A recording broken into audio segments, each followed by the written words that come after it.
porque há alguns impasses que parecem insolúveis a essa altura aqui do campeonato, né? Um deles é a existência de reféns tomados pelos guerrilheiros terroristas do Hamas. Israel disse que não conversa com absolutamente ninguém enquanto esses reféns não forem liberados. E o Hamas diz que enquanto os bombardeios de Israel não cessarem na faixa de Gaza, não libera nem os estrangeiros. Um impasse absoluto. Enquanto isso, tem mais de 200 pessoas. O último levantamento falava em 204 pessoas, mas pode aumentar, tem aumentado, eram 199, passamos para 204. 204 pessoas de diversas nacionalidades sequestradas sob o poder do Hamas. Algumas provavelmente já morreram, não se sabe exatamente quantas. E a ONU, não é, Soraya Lawande? O secretário-geral da ONU, Antônio Guterres, fez um apelo para que essas pessoas inocentes sejam libertadas pelos terroristas. Alguma perspectiva? O que é que você conta para a gente, Soraya? Olha, Rafa, durante uma entrevista coletiva conjunta, né, com Guterres, também o ministro das Relações Exteriores do Egito, o chefe da ONU acabou fazendo dois apelos, né? Um direcionado ao Hamas e outro direcionado também a Israel. Ele fala o seguinte: ao Hamas pede então pela libertação imediata e incondicional dos reféns, e a Israel pelo acesso imediato e irrestrito à ajuda humanitária para responder às necessidades básicas ao povo da faixa de Gaza. Ele também pediu um cessar-fogo humanitário imediato para que essa ajuda, então, consiga chegar a essas pessoas. Guterres diz que há uma necessidade desse acesso humanitário rápido e desimpedido à faixa de Gaza. Ele fala: precisamos de comida, de água, de remédio e de combustíveis agora. Precisamos disso em grande escala e precisamos que seja sustentado.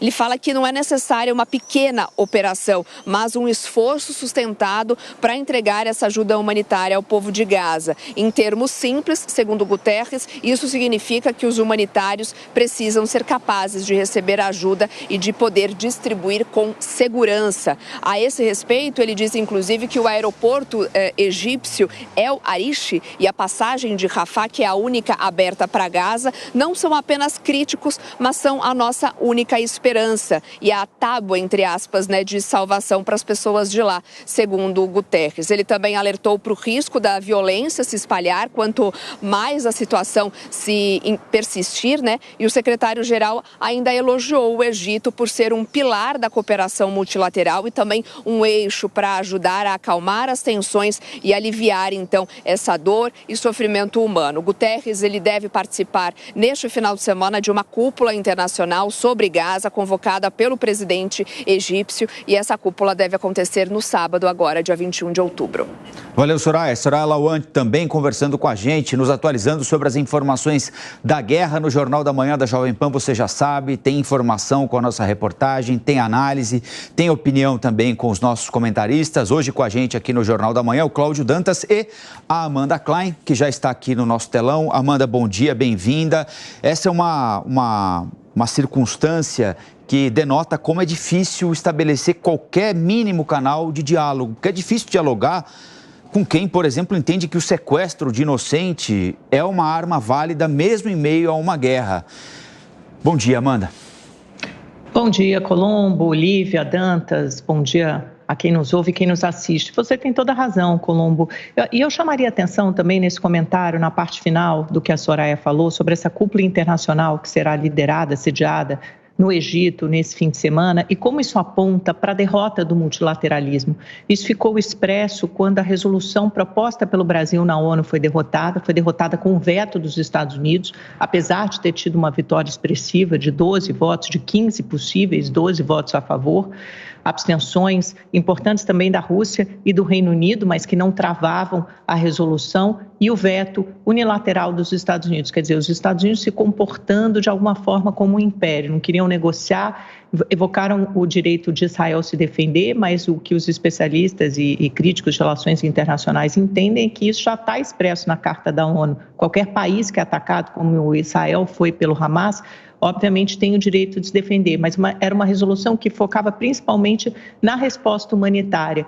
E entre os pontos elencados pela resolução havia exatamente esse documentário da Soraya, que era a devolução dos reféns, a libertação dos reféns pelo Hamas, que obviamente esse é um pilar humanitário também. E a pausa humanitária para que a ajuda pudesse entrar na faixa de Gaza. Ajuda para quem? Para a população civil, que não é representada pelo Hamas, que não tem nada a ver com esse conflito, mas que sofre imensamente. Então, você veja aí, Colombo, que a gente tem essa derrota dos canais de negociações multilaterais, e aí essas negociações que acontecem a portas fechadas são negociações bilaterais, na verdade. Primeiro, Biden foi a Israel, expressou seu apoio incondicional ao governo de Netanyahu e ao país, obviamente, ao povo judeu. Depois você teve a visita ontem do Rishi Sunak, que é o primeiro-ministro do Reino Unido, e você teve declarações, um pronunciamento na TV, em rede nacional, muito contundente ontem de Biden, em que ele compara Putin e o Hamas. Ele diz que, embora sejam guerras diferentes da Ucrânia e de Israel, mas que as duas visam a aniquilação da democracia, colocando novamente os Estados Unidos como grande defensor da democracia e esses outros países, Rússia, eventualmente China, que também apoia de alguma forma mais indireta, mas que todo mundo sabe que apoia, que tem formado esse eixo aí de contraposição aos Estados Unidos, um eixo de poder junto com a Rússia, representam as autocracias e talvez o Irã no Oriente Médio seja o aliado mais próximo desses dois países que representa também, e obviamente tem todos esses grupos como Hezbollah. Ontem a gente viu os mísseis que saíram do Iêmen, são grupos apoiados e financiados pelo Irã. Veja como é complexo esse xadrez do Oriente Médio e como tantos interesses se confundem. Agora, a única coisa que parece não ser prioridade de absolutamente ninguém, para a qual não tem solução, é essa população civil, tanto os palestinos quanto os reféns que continuam sob aí comando, domínio, sequestrados pelo Hamas, e a população civil da Palestina, que não tem água, não tem comida, não tem energia, não tem hospital, não tem absolutamente nada. Dantas, bom dia para você também. A Amanda tocou num ponto que eu quero tratar com você sobre essa comparação que Biden fez entre o Hamas e Putin. Diz que trata-se de ameaças diferentes, mas que tem um objetivo de aniquilar democracias em comum. E esse discurso também foi seguido, talvez com peso menos excessivo, digamos assim, pela presidente da Comissão Europeia, da Ursula von der Leyen, que também fez essa comparação entre Hamas e o modus operandi de Vladimir Putin na Rússia em relação à Ucrânia. Os dois países, é bom lembrar, a gente não tem falado tanto sobre isso, mas continuam em guerra.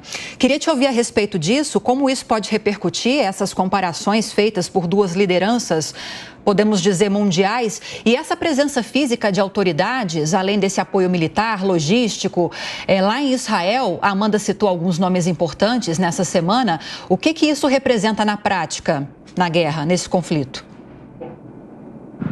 Muito bom dia, Lívia. Bom dia, Colombo. Bom dia, Amanda. Bom dia a toda a nossa audiência. Bom, vamos por parte. A pergunta é longa, tem várias nuances aí.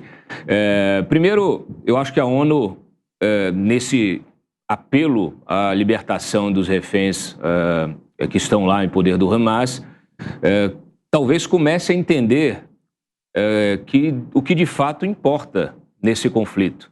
Nós estamos diante de uma agressão, foi cometida no dia 7, no sábado, dia 7, uma agressão bárbara, uma carnificina, na qual morreram 400 crianças, foram mortas, assassinadas, carbonizadas, degoladas, um crime bárbaro. E a contraofensiva natural do governo de Israel, que tem todo o direito de caçar o Hamas e extirpá-lo aí da sociedade, e tem o apoio da civilização ocidental, da maioria dos países onde há democracias liberais. E aí a gente tem de fato, deixar muito claro qual é o regime da China, da Rússia, que são regimes fechados, autocráticos, estão longe do nosso conceito de sociedade, de democracia e de sociedade.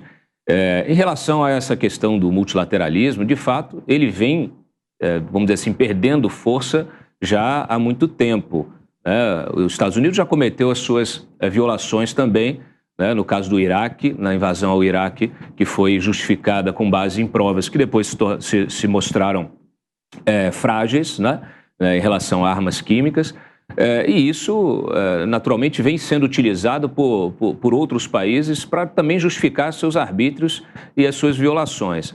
A Rússia, por exemplo, não tem condição moral alguma de falar qualquer coisa sobre esta contraofensiva de Israel, visto que invadiu um outro país sem razão, né?